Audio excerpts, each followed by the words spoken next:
Good evening, everybody, and welcome to WrestleMania week. Now, I'm just a simple man, and my name is Noah. And welcome once again to another weekly installment of 205 Live Matters, where this week we will discuss the go home episode of 205 Live as we talk about the championship match at WrestleMania and tonight's events that occurred. But first, allow me to introduce you to my guest tonight. She is one of the free ladies of No DQ, leader of Team Indie DQ. Some of you call her Sensitive. I compare her a lot to Lacey Evans because she's a tea aficionado. She's the lovely and delightful Cindy G. Cindy, how are you? I'm doing good so far. Well, I'm just gonna leave it at that right now because you already know why I'm feeling like this. Oh, yes. So why don't we just get right into it? So basically, we hmm start off with Drake Maverick, of course, introducing us to 205 Live and hyping up the championship match, which at this point, folks, there was no kickoff graphic. There was nothing about being on kickoff. Everything was looking glorious. But anyway, we get into the show, and he talks about tonight's matches. He talks about a first ever encounter between Kalisto and Oni Lorcan, who, as you all know now, is the newest addition to still having an incredible showing last week against Roberto Carrillo, picking up the victory there. And then following this, we also learned that tonight's main event is going to be a rematch. We finally get Akira versus Mike 2, only this time, Akira Tozawa has D. Brian Kendrick in his corner, while Mike Canales, of course, has Maria Canales into his corner. And then following that, we get right into the show. So basically, the announcers, they introduce us, and then they talk about they cannot wait for this Sunday. And then we get the graphic, and excuse me for one moment.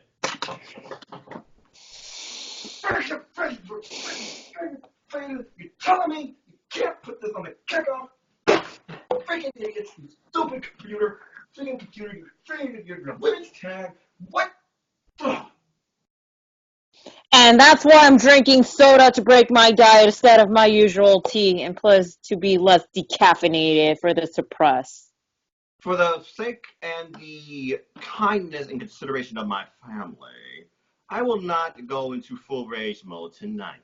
Will the same thing hmm happen during WrestleMania predictions? Only time will hmm tell. But Yeah. folks, I am not in a good mood. Anyway, Yeah. fuck it, I'm leaving my glasses off. Anyway, Same.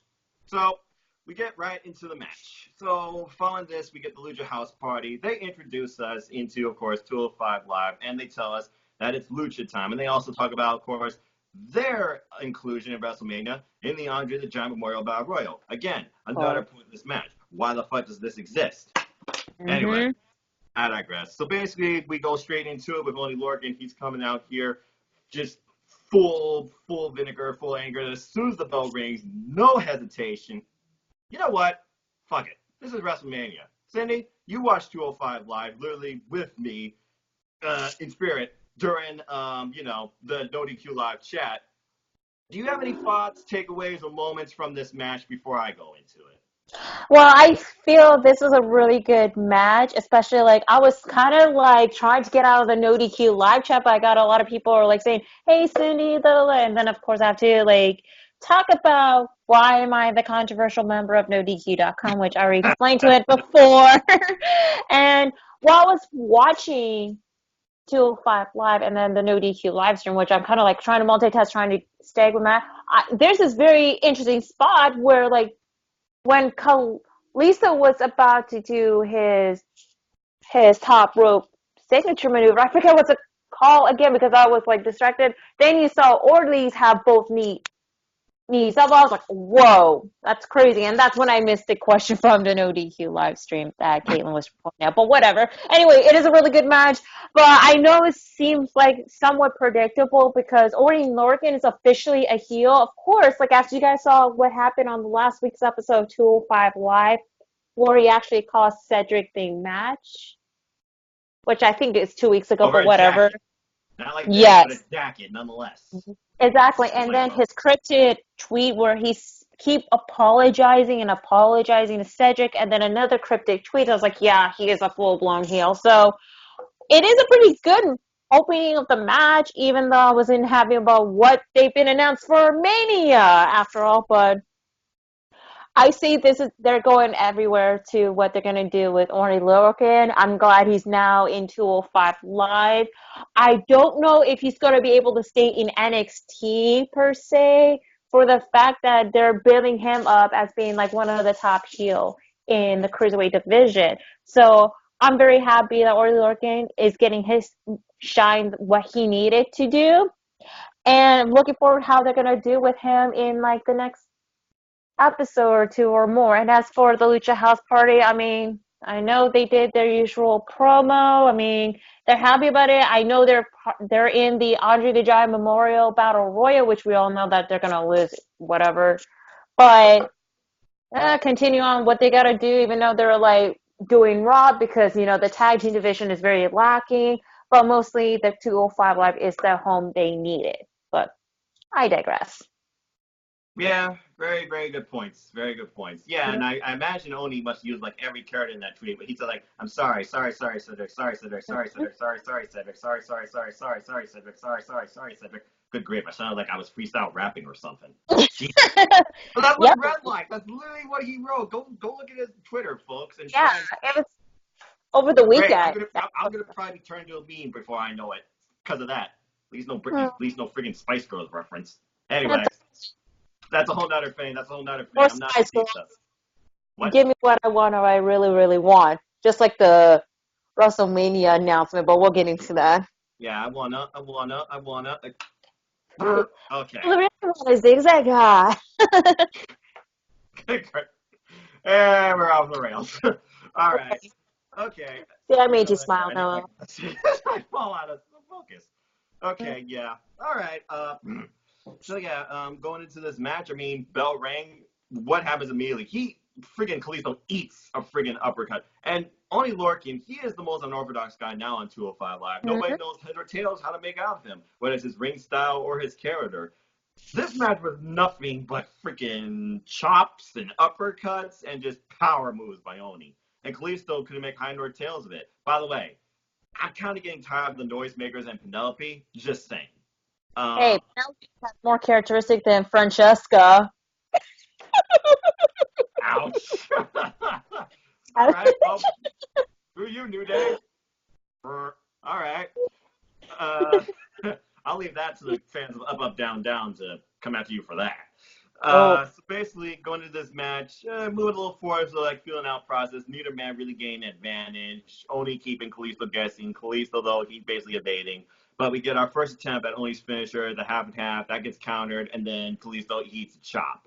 Following this, Kalisto, he goes for something that Phoenix does, simply where he jumps between the ropes and tries to jump off the top rope and pull off a deep arm drag. He botched it badly. But hey, Oni, he sold it because of Kalisto. He did get an arm drag out. Following this, we get a top rope cross body, cover, nothing special. Oni then sends Kalisto over the top rope. Later on, we get another chop. Freaking Kalisto's chest. Good grief. He got yeah. Up. I haven't seen a chest messed up since Jack Starr from friggin' NXT UK with Walter, or friggin' Daniel Bryan from the show that will not be named. But anyway. Taylor Bates that takeover, NXT UK takeover of Blackpool, his chest. Yeah, that too. But I'm thinking of something that I wish I could forget. Anyway, Kalisto, he later on he gets dropped on the apron, only goes for another cover. Nope. And then we get an interesting spot in this match, a cutaway backstage to who arrived in the 205 Live pissed off beyond belief. Buddy Murphy, the champ. And he was not in a good-looking mood as he pushed one of the indie wrestlers off to the side and one of the stage managers, I guess. Did you recognize that wrestler at all, Cindy? I don't, honestly. But I think Big G probably know because he gone to some of the independent wrestling show in his hometown of Maryland. But I don't know. But yeah. And by the way, I don't know if Big G watches 205 Live when he was there for the SmackDown Live taping. I don't know. Well, Big G, appreciate you, brother. We're no DQ for life. We don't hate, we appreciate, but give it a chance if you don't yet, brother, because 205 Live matters, at least to me and Cindy. Simple as that.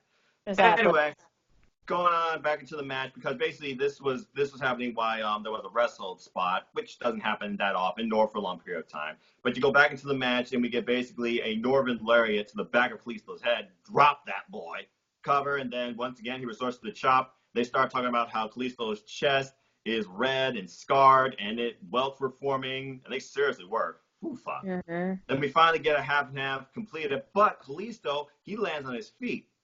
Very impressive. Then we get another, I feel like, botch, or maybe Kalisto was tired. I don't know. He goes for a Hurricane Rana. Not really well executed, in my opinion. And then we get our first attempt at Salida del Sol. That was countered into a vicious uppercut. But then both men, they find themselves on the apron. He finds Salida del Sol, drops only Lorcan on the apron to the floor. But again, you can't win like that. If both of you are on the floor, you need to pin him in the ring or take a count out.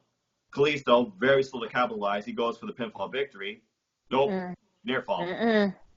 So following that, we get like you said, a 450 splash, and you could tell how frustrated, how angry he was, and he wanted to do this, wanted to pull this off. It was like his last ace in the hole. He goes for it and just eats knees horribly. Then following this, we get the half and half suplex, this time fully executed where Kalisto lands face first on the mat, and he gets him 1, 2, 3 for the win. Only Lorcan wins. He also states at one point, I believe it was also during this, was Cedric watching? Cedric, are you watching? Showing off so much anger, talking to the announcers in the face, bashing on the point in an English spot. The table was going to explode from just the pure hatred, vinegar, and anger coming out from only Lorcan, who feels Cedric basically cost him his dream, his opportunity, as they pointed out. They also pointed out the whole jacket angle, too. So, yeah, I thought this was a good opening contest. Only Lorcan. Yes. Great second match under the 205 Live banner, now officially signed to us. I guess you can really call it his first, though technically That's right. He's undefeated, maybe, since well, I know that before he got officially signed with 205 Live, he had 2 of the matches, but it was like a squash match where he lost. They were one up. Yeah. Yeah. So now that he's officially signed with 205 Live, I guess that's his like undefeated streak, except for the fact that he lost during the second round of the tournament to Cedric Alexander. So you could think that this is just the beginning of the feud between Orly and Cedric, for all it matter. Yeah, a new storyline, a new rivalry developing. At least he's not going undefeated in his head. Unlike NXT. But I digress. You made that EST, even though I pick her to be the next NXT Women's Champion, which is going to happen, by the way. We'll see. I still say Io Shirai will ascend, especially because, I don't know, I think something can change about that match between now and TakeOver. I'm just saying. All right. All right, so yeah, I thought this was a great opening contest. Good for Oni. We'll see what happens next with Lucha House Party. I honestly don't know what's next for them after the Andre Giant War Battle Royal. Kalisto, I don't see him lasting longer than I first expected after this match, too, because he took a lot of punishment. And by the way, no interference from the rest of Lucha House Party, so very interesting. I mean, they just want to play fair and square, or they're just tired of getting their butt kicked from last night's Monday Night Raw, as we also see. True. Maybe they were suffering from Monday Night Raw. Oh, jeez. Anyway, we go into Drake Maverick's office now, and we find him talking to who he calls the franchise of 205 Live, Cedric Alexander. Cedric coming in, basically stating that Oni's here. I wanted the match for Oni. What's up? Basically, he's saying that you've already lost 2 matches in a row, and that's unlike you. So I want you to be 100%, which is why I gave you basically the night off, because I want you to take time to recuperate. Of course, Cedric, like all the cruiserweights, is reluctant to this. Okay, he says he doesn't need this. He doesn't need time off. He's fine. But Drake Maverick, looking out for the concern of his talent. Hey, John Oliver, I wonder if you were talking about 205 Live, Joe Madden, Drake Maverick at all on your rant. I'm just saying. Yeah. I think Drake Maverick actually understands. Anyway, that's a whole different topic. Basically, though, he says, you will get this match once I deem you ready. So just relax, take your time. And Cedric's like, okay, I got you, boss. If you ask Okay. me, I feel like he's gonna go out there and beat down Oni outside of a match, which is Agree. probably not gonna go over well with the general manager. Hmm. Just saying. Any thoughts, Cindy?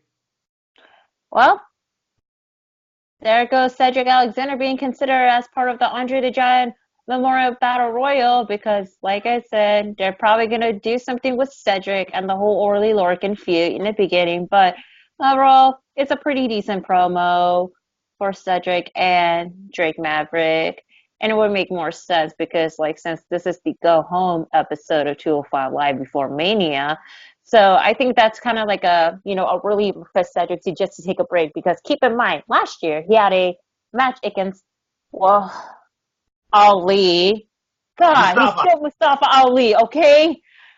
For the vacant cruiserweight title match, and yeah, it's part of the kickoff pre-show match. We'll talk about it later, but so it would make more sense that Cedric definitely needs to get like a time off, but yeah.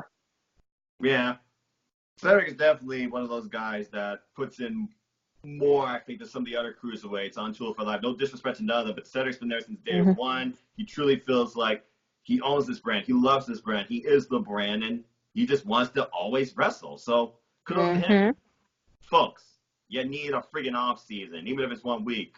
Right, Maverick? I respect your decision.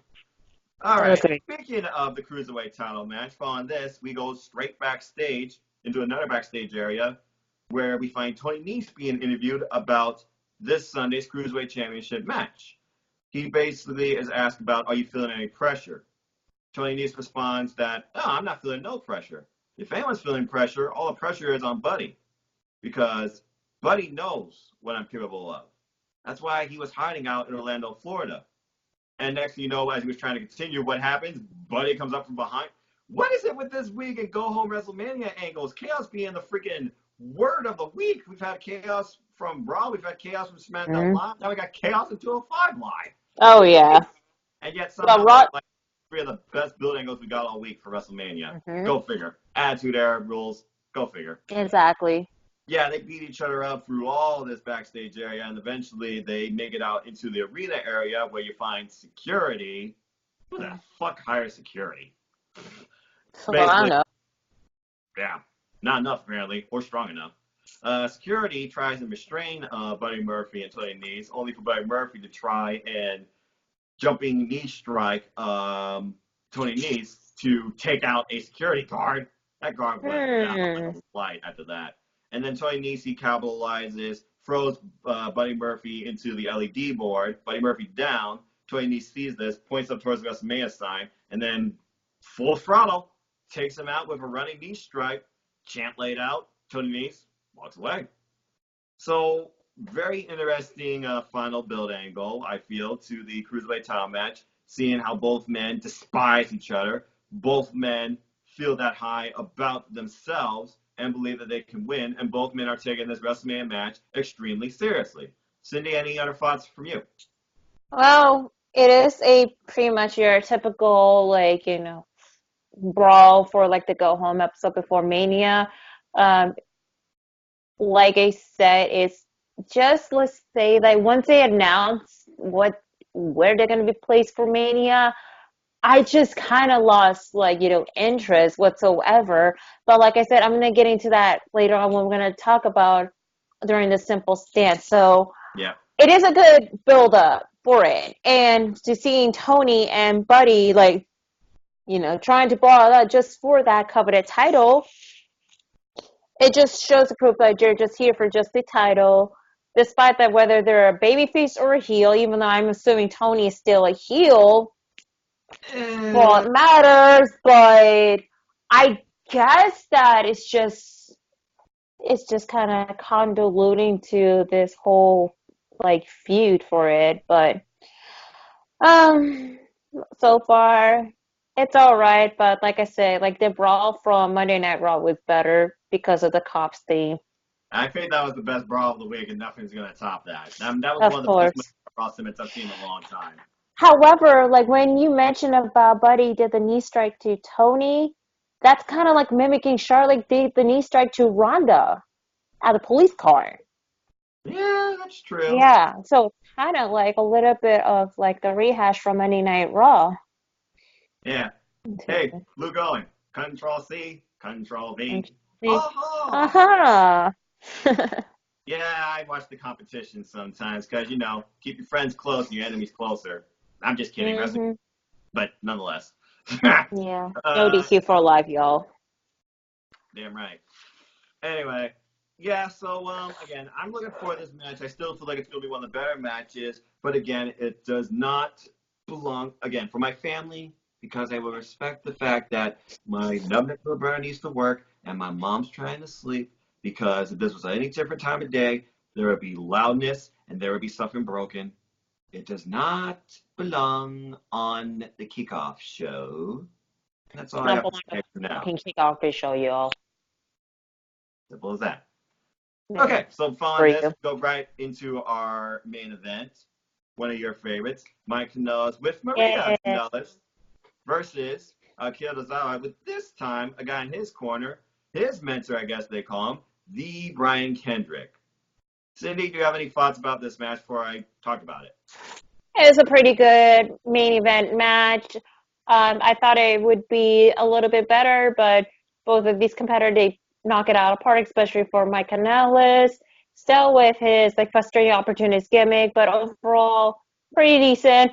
I was even happy about what happened at the end so far. I thought it would be a little bit more than I was hoping for, but now it's like, what's next for the feature? Which go ahead, Noah, take it away so that way I can give like my final thought about the main event match. Yeah, and this special Yeah. edition of 205 Live Matters that's happening during WrestleMania week at a much more earlier, unexpected time. And I'm just going to say this right now. We're just going to do the whole thing all in one shot here because it's WrestleMania week. We're tired. We're a little bit pissed, but we're also still Mm-hmm. supportive of 205 Live for this Pissed match. and depressed. Simple as that. But we're all right. We'll be all right. Yeah. Anyway, let's talk about this match a little bit. So Akira Tozawa, he maintains control for beginning portion. He gets a little bit of offense in because he was angry and frustrated with the outcome of last week. And he also gets an octopus in there, but Mike, he reaches the rope both times. Of course, going to his wife, who basically is like his rock, basically, as Nard McGinnis puts it. Keeping him in the match, keeping him motivated, keeping him focused, or at least trying to. Following this, we get one of Akira Tozawa's trademark spots attempted, the suicide headbutt dive, only to be countered into an attempted super kick, only for that to be countered into a wicked clothesline by Mike Kanellis. Turns Akira Tozawa inside out. Following this, Mike, he maintains control for most of the match. He got some stomps. We got a vicious right hand. I feel like at one point he's going to hurt his right hand. I wonder if he hits harder than Lacey Evans. He does. Your role model's done nothing but showed us her style in fashion since coming It's to the just main his poor roster. booking, but whatever. Well, let's continue on. This Okay. 205 Live. Hashtag Yeah. 205 Lives Well, Matter. it's WrestleMania week too, so I mean, again, we're all over the place. Exactly. Following this, we get a bit of a rest hold for a little while after cover that did nothing. Rear chin lock. Mike Kanellis is one of his staples. But then following this, we get some nice standing vertical suplexes, 3 in a row. Very impressive. I thought he was going to count on the third one. Nope. And basically, we get a cover, and then Akira, he finally capitalizes with a sliding kick, and then we get a cover from that. Nope. Then we get an attempted head scissors. I think he like slipped off or something. Again, botching galore. Good freaking grief. Yeah. Yeah, we get basically, but they say, "Oh wow, look at that, Mike! He countered it into a power bomb." Akira landed hard too, high angle. Yeesh. Hey. Man, I'm glad he didn't get like thrown in his neck or something. That could have been catastrophic. Anyway, Maria then goes to Mike and says, "Stay on him, be aggressive." And because again, Mike, he starts bubbling frustration. The more covers he makes, the more that they fail to give him the match. And right now, D. Brian Kendrick, he just doesn't have to fight. He hasn't been involved at this point. Following this, though, basically we get an elbow strike, and we finally get a nice Hurricane Rana, and then one of Akira Tozawa's trademarks, a missile drop kick into the first near fall that causes Maria to panic. But no, the match isn't over. Then we get an exchange. There's a slam to the mat, and then a kick to the face, and another cover. Still not enough. And then Akira Tozawa, he's finally showing signs of frustration. Basically, shades of Mike Kanellis himself because he can't seem to get the win. Both men basically are trying to get the win here. Both men need it, really. Following this, we get an insane pop-up spine buster from Mike Kanellis, and then a nice near fall, and then Mike literally targeting himself, punching himself, slapping himself, literally hyping himself up. I think literally he was drowning out Baby Maria, just trying to get himself in the match. I really wonder sometimes if Mike ever like hypes himself up and tries to like drown out Maria. Does he ever feel like what Aiden said, is Maria a distraction more than encouragement? While Nigel, is pro Maria. I'll get your thoughts more about that later. That's just something I've been thinking about.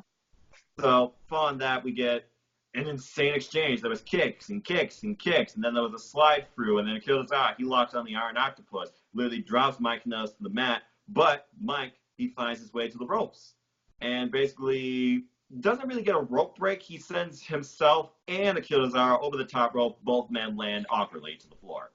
So following this, Mike, he capitalizes. He gets up from this. He sends Akira Tozawa into the barricade. Nice Irish whip. And then we get a vicious hanging neck breaker from the barricade to the point Lee Brian Ken is trying to come over and check on his friend. Maria's like, get him over there. You stay away. You stay away.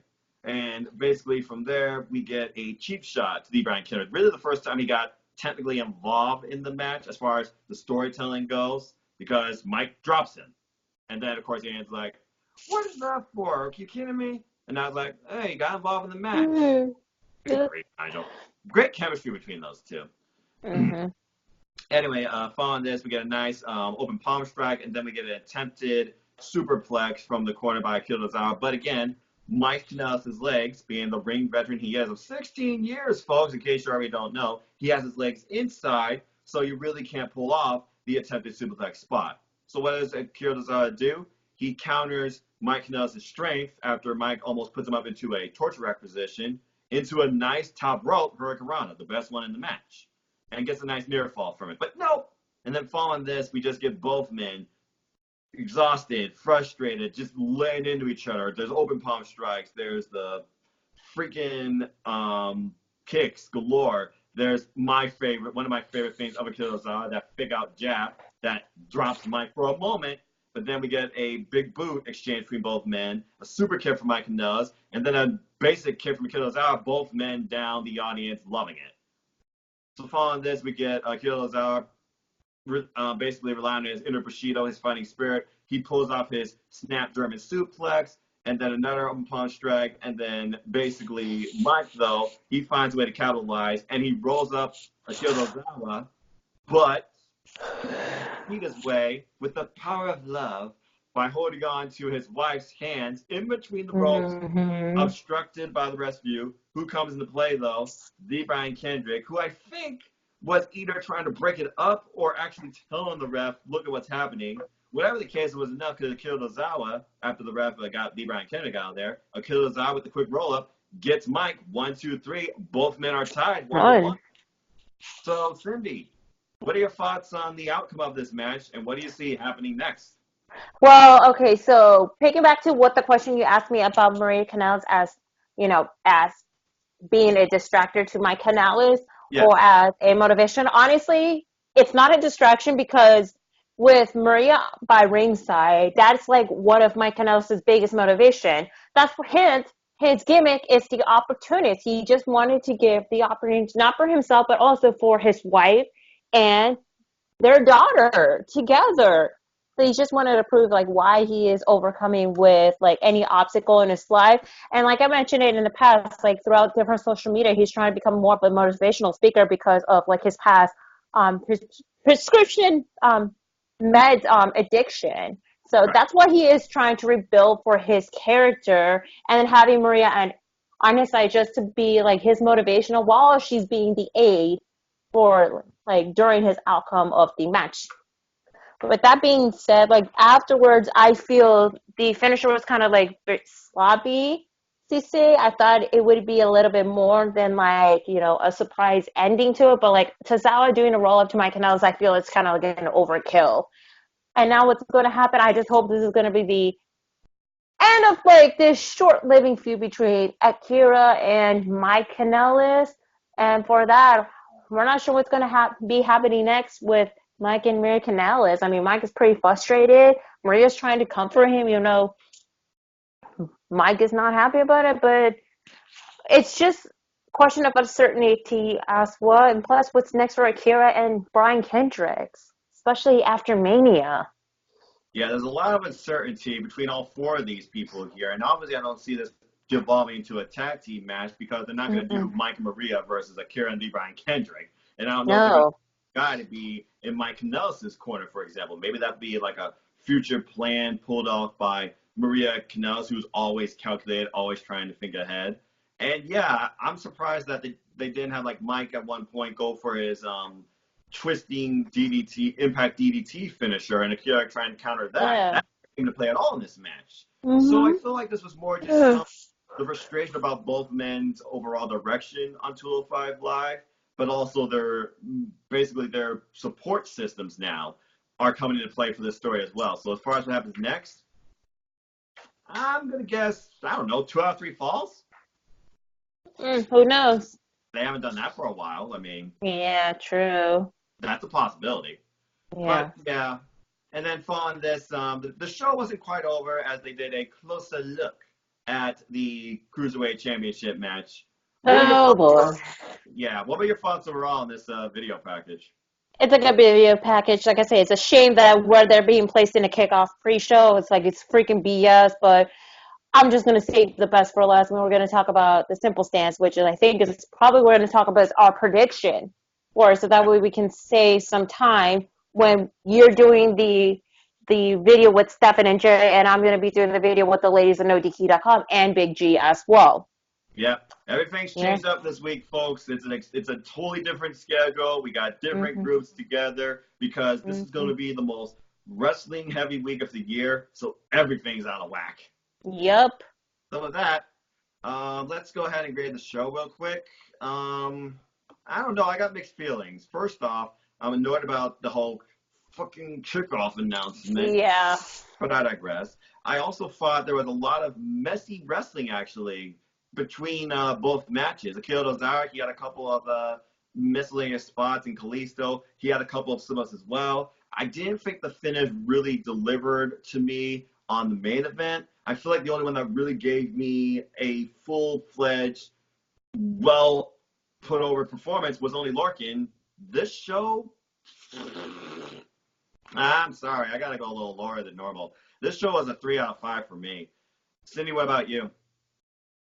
Well, despite that, of the freaking announcement of what's going to be placed at WrestleMania 35, plus, I do enjoy some of the matches, despite the whole botch fest stuff. Right. With that being said, I'm just going to give it, honestly, a 3.5 out of 5. Okay. A little more just generous. To be generous. Yes. I mean, I do enjoy the opening of the match, and I'm very happy for Lorcan to win the match. Right. For the main event, I thought there was a little more than expected for the finisher, and, uncertain question of what's going to happen next with all these 4 competitors. Yeah, the question of uncertainty, I guess, really does keep you guessing. Yeah. Yeah, uncertainty, I'll give you a bonus, 3.25. But not the best episode, but definitely not the worst. So yeah. With that, let's go right into some simple stances. Like I said, folks, we're just doing it all at once. This is probably not even going to be an hour. So why don't we start with, you know what? Why don't you kick us off? You and I already talked about topics within chat. Folks, this is a fan-driven discussion. I don't necessarily come up with these myself. The people here, your opinions matter. So do your thoughts. My guests or people outside my guests, they come up with the topics too. Cindy, why don't you kick off our first topic? What's the first thing you want to talk about? So the topic that I have come up with the idea, and especially the fact that, number one, we had 15 matches for WrestleMania. That is part of the final card. And, we're going to have like a long-ass predictions video from each of the different groups, like the No DQ Elite team, the NX team, like you, Stefan, and Jerry, the ladies at NoDQ.com, and Big G will be joining us well, and who knows, other videos that's going to pop up, maybe Boston Punk, maybe Greg Cherry's Quick Pick, who knows. So since we all find out that, and I hate to say it, the fucking Cruiserweight match is in the fucking kickoff pre-show match. And I have an idea because, as I stated before, there was no title switch in every past pay-per-view for whether the cruiserweight title match was in the kickoff pre-show match. There was no title switch, except for the exception of the vacant cruiserweight championship match at last year's WrestleMania, because we all know what happened. But so that's making an exception. And besides that, the only title switch that happens on a pay-per-view, it has to be in the main card, of course. And the last time that the title switch on the main card is like what? Super Showdown, where Buddy Murphy defeated Cedric Alexander for the cruiserweight title. So now is Tony Nese versus Buddy Murphy, and I figure, and I told you, Noah, and I did save everybody, but I know they're not going to take it into consideration, but I'll respect that, See, people, I'm a human being like everybody else, so whatever. And yeah, I'm controversial, by the way, but whatever. I see the fact that, just to save some time, a lot of people, that because it is a kickoff pre-show match, there's not going to be any title switch. And after what we saw on 205 Live, it's just like, your normal backstage brawl between two friends that, you mentioned it, they hit each other. For me, I'm still a little bit confused whether Tony Nese is a heel or a babyface, but for me, I feel he's like more into like a heelish role, even though I stated he's a babyface, but not really. Therefore, I told everybody, just say who you're going to pick, and that's it. Do not go into full detail. I know you and I are already talking about it in full details. So to kick things off, we're going to go ahead with our picks for the Cruiserweight title match for the kickoff pre-show. Who's going to walk home as a champ? So for me, and I explained this already, and for my piece, I'm going to go with Buddy Murphy to retain the title at Mania.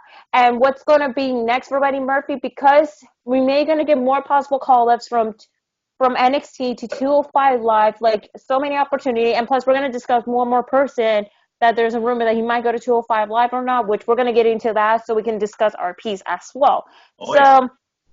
And as far as for Tony Nese, well, have him continue whatever he got to do. Maybe go to a next feud with somebody else, but not with Tony Nese, or unless Tony and Bunny will forgive each other, hug it out, and whatever. So those are my pick, and this is going to be my official pick, Noah, for the Cruiserweight title. And that way, when I'll be joining with the ladies on ODQ and Jeff, I'm just going to say Buddy retains, and not to go into full explanation mode. Very, very strong points, Cindy. And I definitely agree if you're passionate about the fact that the fucking Cruiserweight title match is on the kickoff show. Once again, it's an insult to the Cruiserweight division. It's an insult to me on how great these guys can deliver a high-caliber match if given the time. And I believe they belong in the main card. I still feel like it should open or go mid-card, just like my guy, The Holiday, the family, and Chris Mace also thinks. And shout out to all of you that believe 205 Live match, here or not. No to next team, appreciate you. Anyway. Exactly. And also, it's an insult to everybody who is a fan of Ring of Honor, because Tony Nese was in Ring of Honor before. And it sucks that the kickoff pre-show is at his home state of New York. Here's the thing. Listen, we know under WWE's mentality, 99% of the time, you're in your hometown, it's going to not work out in your favor.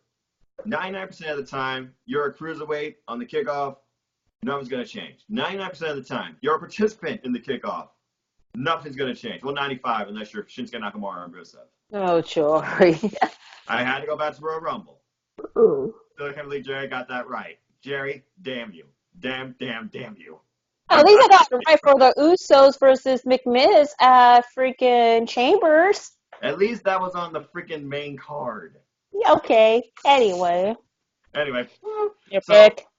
So anyway, let me first go back to that video package, because I almost forgot to talk about that a little bit. It basically talked about how both men, it looked like it was a friendship, but Tony Nese referenced about it was more than a friendship. To me, it felt more like a brotherhood.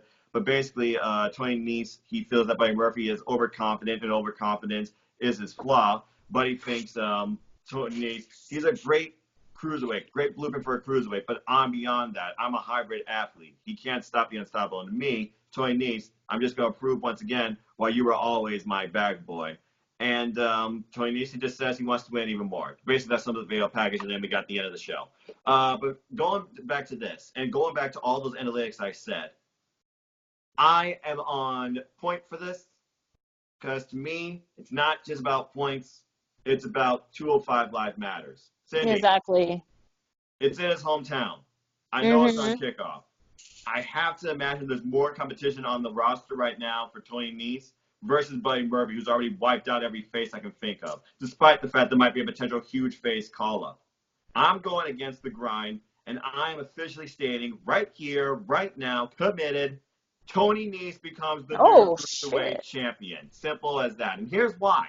I feel like Okay. Buddy Murphy, he has had an incredible rejuvenation in his career since being on 205 Live. But I also feel like he's done everything he can with the title. Now, truth be told, a lot of the veterans that have been on there since day one, they're still on that brand. Because like Maria, who basically talked about how much we recognize the brand in her tweet, 205 Live is basically main show and main roster. I don't necessarily see either man moving up, but I do see the feud between Buddy Murphy and Tony Nese continuing. And keep in mind, 205 Live does not have automatic rematch clause. Everybody works towards a rematch. We already know Cedric Alexander, he's feuding with Oney Lorcan. He's out of the picture for a while. Mm-hmm. Drew Gulak and Humberto Carrillo, they're going to have a tiff out, so they're out of the picture for a while. I don't see somebody from Lucha House Party challenging Tony Nese again. Mm-hmm. He beat Kalisto in the opening bout of the Cruiserweight #1 Contenders Championship tournament. So what do? You build a new champ and you build a new story. Now, Buddy Murphy, he's the challenger. He's the guy that's got to rise up and prove to himself that I was right about Tony Nese after Tony Nese beats him at WrestleMania. So I am on point by saying Tony Nese becomes your new Cruiserweight champion. Okay, then. Well, we'll see about that, Noah. It's all based on the points that we're chasing that title. Especially, we gotta make sure to get that title back off from Aaron and Caitlyn. But we'll Bring it back to see. No DQ NXT, yes, and I'm still looking Yeah. for my first reign. Oh, yeah, definitely. And besides, But like I said, I'm like I standing said, by my picks, but me, Murphy, yeah. And well, you do look, have a good. Oh, go ahead. no, go ahead. I'm sorry.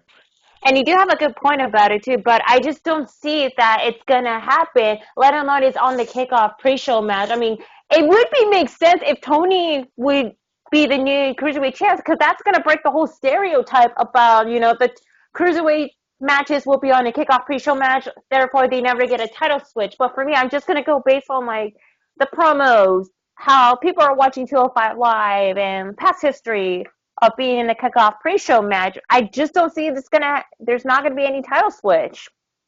Well, again, you're going by business logic. I'm going with heart because when it comes to me and 205 Life Matters, it's more than just me rambling about this. It's a real passion I have for this form of wrestling that I've grown to love since WCW, because I'm still slowly learning WCW on the WWE Network, since watching Ring of Honor, since watching New Japan Pro Wrestling, since watching the X Division and Impact Wrestling, and seeing independent wrestling, support local independent wrestling folks, bring out That's right. great, incredible action like this. I recently saw Trey Miguel and a guy named Myron Reed at Extreme Championship, Extreme Chaos Wrestling, an indie promotion that just started here in my hometown, right here in Toledo, Ohio, have an incredible 23-minute bout for their title. So trust me. Exactly. And I saw a really amazing cruiserweight match between Jake Atlas and Shane Strickland, which, by the way, he's recently signed at WWE, at an independent wrestling show over the weekend, too, and they did a fantastic job. And keep in mind, we got an international shakeup coming up. International shakeup. We don't know what it fully entails, but it could include a shakeup to 205 Live. What makes you think Buddy Murphy might not, if he drops the title, go to friggin', I don't know, NXT UK? They have Australians there. Imagine this. Buddy Murphy and Rhea Ripley. How's that for a tag dynamic? That would be interesting. Because I don't see Buddy Murphy and Alexa Bliss becoming a thing in WWE storytelling. So I don't see Buddy Murphy necessarily going up to Monday Night Raw. If he does go up to the main roster, it would be SmackDown Live. But bottom line is this. I can see Buddy Murphy moving up from the Cruiserweight division to the main roster, and I see Tony Nese continuing where he left off. So that's just like with how they're treating Ali now to the main roster. Do we have to get on the name convention? Do we have to? I hope not. I hope they better not shorten to Murphy once again, just like they did to NXT when Buddy Murphy and Wesley Blake had to shorten their names, but now they got their full names back once they split up. at one point in No DQ chat, all of our names were one letter as a joke.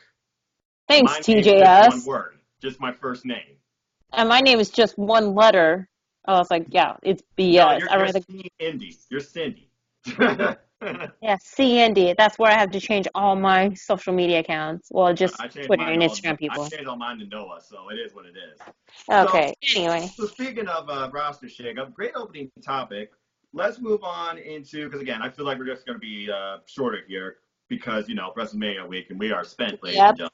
Oh yeah. Go right to our main event because this is definitely one that can go the distance. Mm-hmm. Johnny freaking Gargano. Johnny. Oh man.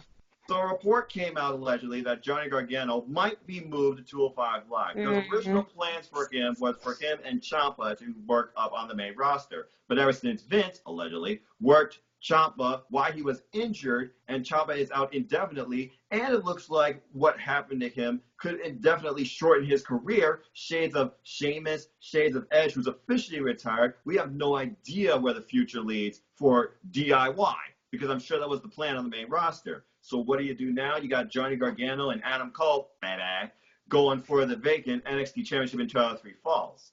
Now, we've already discussed our predictions on the No DQ NXT predictions video, and we all unanimously said Adam Cole. But of course, this is No DQ. We're all independent people. We all have our own opinions and reactions. And recently, another good buddy of ours in No DQ, I like to call him Mr. Merchandise Teller, Tyler Joseph Smith, TJS, he picked Johnny Gargano to become the champ. Now, I did hear something apparently that Johnny Gargano did say he wants to stay in NXT for another year. And why the hell wouldn't you? So, Cindy, what are your thoughts on Johnny Gargano being relegated only? Because this is my beef.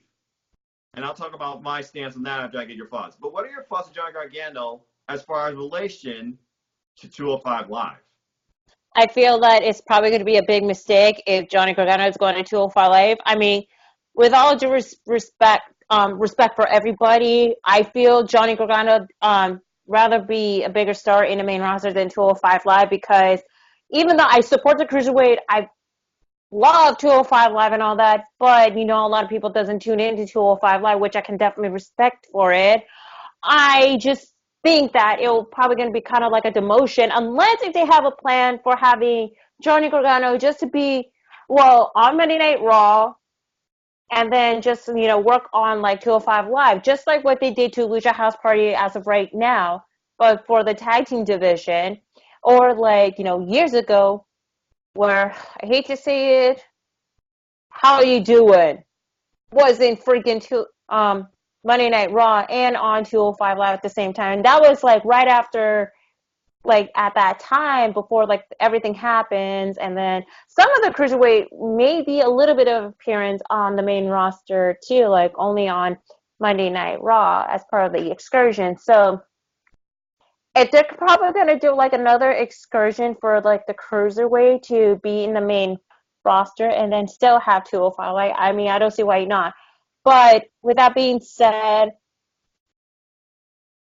I just don't want Johnny Gargano to go to 205 Live. He's just too good of an athlete, especially he was working his butt off in NXT. I mean, look, he is the face of NXT, even though whether he's a babyface or a heel, that's where he belongs. And then having to the main roster, that will help boost up with his credibility. He'll have very incredible matches too. Even if WWE's creative aspect is piss poor at the moment. But still, yeah, exactly.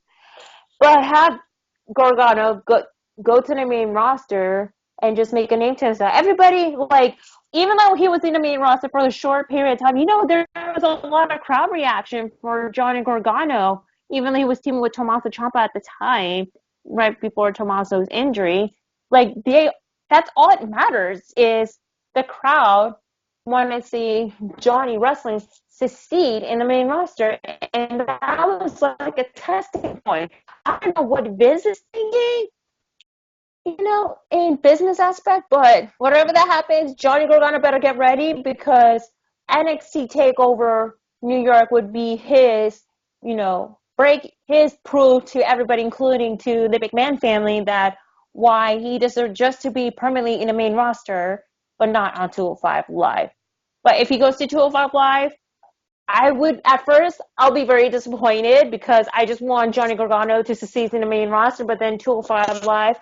But at the same time, I feel that it will be good for, like, if people wanted to tune in, like the occasional NXT people that watches NXT to watch 205 Live, just taking like 5 minutes or 10 minutes or even more of their time just to watch just one or two matches, and that's it. And who knows? Maybe in the near future, Johnny Gargano is probably gonna like get like a cruiserweight title shot, and that's where it's gonna happen. But for my stance, therefore, I just want Johnny Gargano to be in the main roster and not in 205 Live. But if it happens, I'll be disappointed at first, but I'll say it is what it is from the McMahon family's perspective. Well, mostly Vince and the creative team.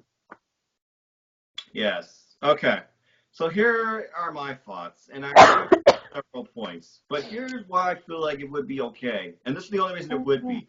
The problem is they don't let the freaking cruiserweights freaking break through the glass ceiling. It's like you're on 205 Live. You literally do everything under 205 Live only. The only time you're expanded outside 205 Live is on like a one-off at an Access event or an NXT UK or NXT. This is why I feel like 205 Live needs to merge more with NXT UK and NXT, or they need to be included more on the main roster. Not necessarily Raw because the idea didn't work. I really feel like we should go back to the days of Cruiserweight involvement on SmackDown Live. I recently watched an 8-man tag for the Cruiserweights back in the old days of SmackDown Live where Taz, Michael Cole, and Chavo Guerrero were basically a thing. Chavo Guerrero being the Cruiserweight champ because of Guerrero Sr. being with him at all times. You had like Rey Mysterio, you had Jamie Noble, you had Shannon Murphy, you had this insane amount of incredible action on freaking SmackDown Live that main evented pay-per-views. And by the way, I recommend watching WrestleMania 21 for the Cruiserweight title match. Exactly. Just saying. Yeah, thank you, Cindy. Cheap You're plug, welcome. good plug. But the bottom line is this. You want that main appeal on 205 Live. So you want to bring in a bigger name. You want to bring in the best wrestling. And Drake Maverick wants to make 205 Live the most entertaining hour of wrestling possible. But I just don't want Johnny Gargano relegated to 205 Live because he's just so damn good. He delivers so much. That's no disrespect to the Cruiserweights, but 205 Live and NXT, they're different levels, okay? And there are certain superstars that bypass each other on each of those levels. Johnny Gargano is one of those that's above it. You call Johnny Gargano like the heart of NXT. Who used to have that money? It is. Sami Zayn. Then Sami Zayn, he went up to the main Exactly. roster. Incredible feuding with Kevin Owens. Then became his friend for a while. And then we got Bobby Lashley's sisters. Or Finn Balor or Shinsuke Nakamura. Right. Both of which are under the 205 Live weight limit. But the problem is they basically treat 205 Live like, I'm just going to relegate you here. 205 Live is better than the main event because it actually shows up, it actually gives you great action, and people actually watch it, but it still doesn't get enough of an audience, and it still doesn't get enough exposure and appeal. They need to let 205 Live literally break through. If they were to include more 205 Live talent within the main roster storylines, SmackDown Live, or more within NXT, NXT UK, I feel like you got something going there. But Johnny Gargano only to 205 Live, I'm sorry, I cannot just support that. The 205, go ahead. Oh, no, go ahead. No, go ahead. You had your hand raised because okay. Yes. Share it. Yes, I have a thought. If Johnny Gargano is going to go to 205 Live, and if he's going to have like a title match, and if it's going to announce that's going to be in a kickoff pre-show yet again, that's going to be a big FU to Gargano and everybody else. Yeah, and again, Johnny Gargano right now, he still feels incomplete without winning the NXT Championship. I honestly feel like he shouldn't leave NXT until he achieves that goal. And now I know that WrestleMania Access, they're going to have a Worlds Collide similar thing with not only the men but the women. So they're going to involve 205 Live, NXT, NXT UK. If they were able to do that more on a weekly basis and build an ultimate super show, kind of like what they did for a while with Raw and SmackDown Live, with those three brands, I feel like WWE would have something ultimate here where everybody would benefit. truth be told, NXT and NXT UK, they're doing great. I just feel like 205 Live, it just doesn't get enough respect and doesn't get enough appeal, which is why I'm concerned for Johnny Gargano, because I feel like he himself would feel like he is not reaching his full potential. And that's the only reason I'm against Johnny Gargano being on 205 Live. Would he fit perfectly? Yes. Would he deliver matches 5 stars every week? Yes. But he would get complacent and eventually get tired of it because, again, on 205 Live, because, again, it's under Vince McMahon, they don't let you break through beyond that hour, if an hour. It wasn't even an hour, it was like 50 minutes. So my bottom line is this: Johnny Gargano, stay in NXT. Agree. All right. Well, I think that is a nice way to conclude this special edition of 205 Live Matters. So, Cindy, thank you as always, my friend. A pleasure to chat, join, and collab with you. Is there anything you want to plug and anywhere people can find you? Alrighty, so as you guys know, you guys can follow me at nodq.com/Cindy. That's going to take you directly to my Twitter page, and I will be definitely live tweeting NXT TakeOver and the G1 Supercard as well, so make sure to stay tuned for that. Mania, maybe, because I'll be at my coworker's house just watching Mania all together and just trying to have a great time as best as we can. And also make sure to follow me at simply_C_OK on Instagram, where I posted photo art on landscape and wrestling, which, by the way, I am doing the countdown to WrestleMania's photo art, where I'm posting photo arts of past shows I've gone to in the past, like from WWE or independent wrestling. And also make sure to, and make sure to check out on my profile, like the highlights of past independent wrestling show I've gone to. I did shoot a couple videos of some of the matches, including the one I went recently to All Pro Wrestling Presents Uncensored, which is the match of where the newly signed All Elite Wrestling stars SCU had a match against Impact Wrestling stars Reno Scum and Jacob Fatu, the son of the Tonga Kid / Uso's cousin. And also make sure to follow me on my YouTube channel, #1 at simply_C_OK. And on my second YouTube channel at Tyson Pop Production, even though we're on hiatus, but it is what it is. And lastly, there is going to be a sale on Pro Wrestling Tees. Starting by the time of the recording of the video, which is going to be on Wednesday, it's going to be 2 days. So head on over to nodq.com/shirts. That's going to take you directly to the nodq.com. Pro Wrestling Tee store, so you can buy, well, Noah's wearing the current NoDQ.com logo. I have 2 shirts. One of them is my own Cindy shirt, and the other one is the Ladies of NoDQ.com t-shirt, which just include myself, Caitlin, and Aaron with an E, y'all, and everybody else. Yes. And finally, do not forget, tomorrow, Thursday, April 4th, Wrestling Trivia Challenge, 60-minute Ironman trivia match. The champ, Greg Cherry versus Jeff Meacham in a epic final match. See who's going to be the new Wrestling Trivia Challenge champion. And by the way, just play Limp Bizkit's My Way, because that's the epic promo. And like I said, it's going to be aggressive in nature. Make sure to hit that notification button on the NoDQ.com YouTube channel, which is somewhere right here. And it's going to get aggressive in nature, y'all. Bank on it. Yes. Shout out to Greg Cherry's girl, Sasha Banks. By the way, before I make my plugs, shout out to 205 Live Fire, Chris West, who says, and I quote, "You better kill this review tonight and kill the feds on the kickoff." Chris, I did, but out of respect to my family, you won't hear a lot of cursing or yelling, but trust me, I'm not fucking happy. And 205 Live Matters. It does not belong on the fucking kickoff show. Yeah. Sorry, good brother of the Northern California indie wrestling crew. Yep. Anyway, all right. Well, thank you so much, Cindy. And folks, if you want to follow me, know this first off. I'm nobody special. I'm not a reporter. I'm not a high-class caliber athlete. I'm not a celebrity. I'm barely pretty much anything outside this. I'm just a simple man and a lifelong fan of wrestling.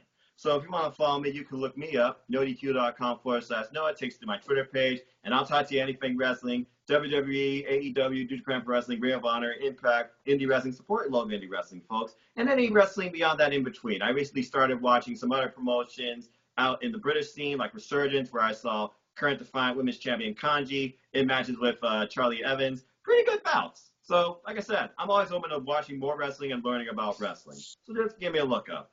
And as Cindy said, there's a sale coming up. Go buy a shirt, nodq.com/shirts. Buy this one. That's a great starter shirt. Go look at our playlist on Spotify. We're 5,000 songs. I'm pretty sure I just added Coca Cabana's theme on there, if I can find it. It'll probably be the band of the year. Just look up hashtag Team NoDQ. And folks, it's WrestleMania week, so of course we got a plethora of stuff going on. You just saw the special edition of 205 Live Matters. Thank you so much for supporting the show and watching. Like, share, retweet, subscribe, tell a friend, leave a comment, leave a suggested topic. Let me know if you think it matters. Let me know if you want to be part of the conversation. But also, we got NXT predictions up already for most of Team NoDQ. So go check those out because we are predicting NXT TakeOver New York. We're predicting WrestleMania, and we are predicting the G1 Supercard. Those will be up soon as well. Cash, you're going down. I'm coming after your title. And yes, I want my title back. Oh, yeah, that's right. You're the former champ. We will be doing WrestleMania predictions pretty soon. She'll have her panel. I'll have mine. Everyone else will have their own independence. It's going to be a long-ass week. Oh, yeah. Show, so stay tuned. The Trivia Challenge, enough said, Cindy. Well put. 60 minutes. Anything goes. No breaks. No timeouts. It's literally down to the clock hits zero to crown the undisputed Wrestling Trivia Challenge champion. Are you Team Meacham? Are you Team Cherry? I think you know where me and Cindy stand. Yes. Hit that bell. Stay tuned. 8 p.m. Eastern Standard Time, Thursday. Don't miss out on the conversation and the competition. And also stay tuned to my simple YouTube channel here. You can find youtube.com/users/Noah Foster 210. You'll find my simple YouTube channel. I'll be doing predictions for Impact and Now That We Stand. A fun show that's just about conglomeration of wrestling promotions, CMML, Dragon Gate, AAA, and Impact Wrestling, of course, as well, and Lucha Underground. I'm looking forward to seeing Sabu and RVD versus the Lucha Brothers in an Extreme Dream match. We also are going to see Jimmy Havoc versus Sami Callihan. That's going to be friggin' insane because it's a death match, folks. And also, like I said, just keep supporting independent wrestling because we're Team NDQ. We care about independent wrestling. I'll be going to a show in May. Check it out if you all want. The YouTube channel right here, Extreme Chaos Wrestling. They're going to be on pay-per-view too. Congratulations, Adam. So get that like, folks. And as always, as I close, support your wrestling outlets, both big and small. And let's keep growing this wrestling community together. Simple as that. With that, it's WrestleMania week, folks. So go find some wrestling to watch. Go find some wrestling to predict. Keep following ODQ at first off, though, and go from there. And enjoy your week. And with that, I do have one more thing to say. Cindy, you said you'll be live tweeting. Ladies and gentlemen, I will be live on camera reacting to the G1 Supercard, Impact United We Stand, NXT TakeOver New York, and WrestleMania. Wow. Here on YouTube. So if you want to just chat with me about the shows or share your predictions, whether I'm wrong or I'm right, or you hope I win, you hope I lose, I don't care. Give me a shout out. It's all in the name of wrestling. So with that, happy WrestleMania week, everybody. I'll see you on the next video. Cindy will see you on the next video. And with that, have a good night. Cheers, y'all. Stay caffeinated. Yes, simple as that. And by the way, Caitlin, Aaron, we're coming for you. Exactly.